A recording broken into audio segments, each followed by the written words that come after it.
What's going on, everyone? Welcome to Texas Honda Channel. If you're new here, definitely consider subscribing. So today, Yosh finally got a new windshield. Affiliated Auto Glass, who is the one who did my supercharged Civics windshield, they came out and did this one on the EF. They're really cheap, $175. They did the install, came here and everything. Now, I can't find this windshield through anyone else for less than $250. So $250 is like the minimum. So saved me some money. So huge shout out to them. If you're in the Central Texas area, definitely give them a call for your windshield needs, because that's really cheap. They did an awesome job too. There was some rust starting. I was able to sand it, and then he applied the primer, and then that was it. It wasn't all the way through. It was literally surface. But yeah, I got these tires over here. Now, these are not like a super high performance set. They're more for the comfort. We'll see how they handle, but they're a softer compound.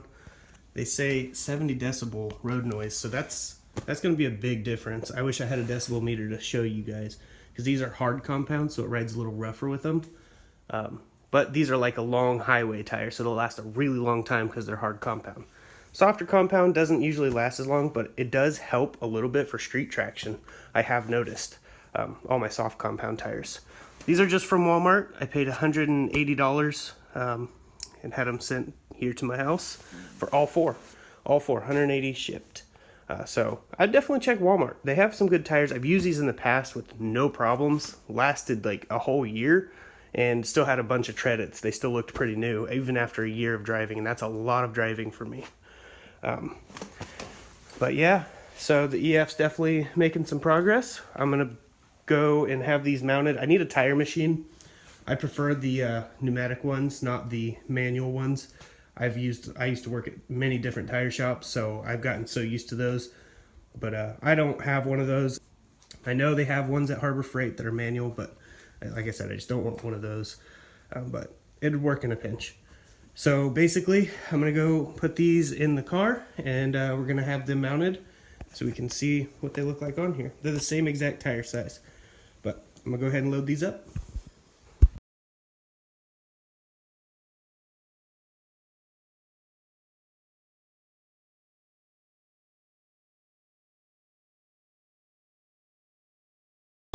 Well, the car's in. About to get the new tires on here at Discount Tire. Just met a cool subscriber over here. So now we just wait. I really need a tire machine.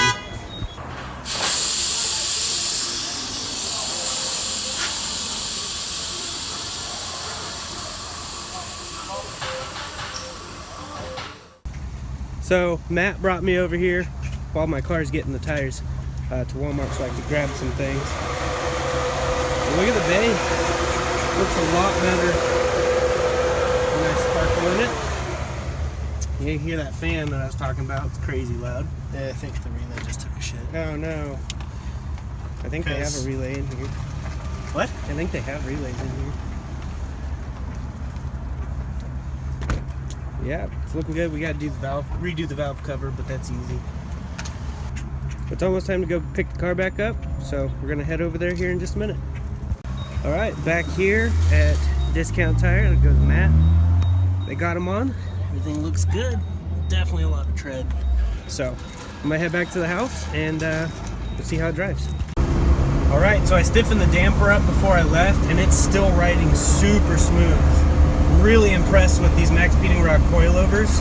Now the damper isn't fully stiffened, but it is more stiff than it was before, and it still just rides incredible. Super happy with it. These tires also made a huge difference. Okay, so back at the house now. I love that new windshield. Looks so good, not having cracks in it. Shouldn't be this excited over a new windshield, but I am. It rides so incredible now.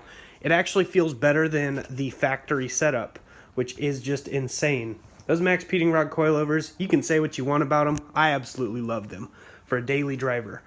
For light road course racing, they're okay too. Honestly, the Skunk 2 Pro 2s would be best for the road course racing because of how stiff they are.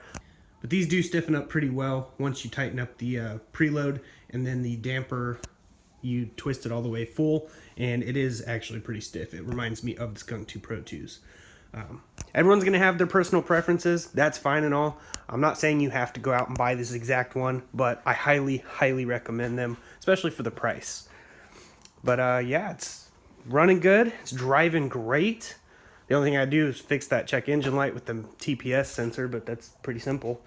And in the next video, I'm going to try to get the oil pan off of here, and I'm going to be taking it over to a buddy and subscriber for him to weld it up, the lower bung on the oil pan, so that we can start putting the turbo in. Now, I do not have an intercooler or piping kit yet, but I am still working on that. Yeah, I have some fresh oil. We're going to obviously add some Bestline Racing additive, and there will possibly be a giveaway coming soon, so definitely stay tuned to the channel. You have to be subscribed for that, so definitely subscribe. Turn the bell icon on to get notified of every upload so you don't miss anything. And I'm gonna go inside, get something to eat, and then get back to working on videos for you guys. So I hope you guys enjoyed the content. If you did, definitely hit the like button, and I'll see you guys in the next one. As I like to say, God bless, stay safe, stay awesome.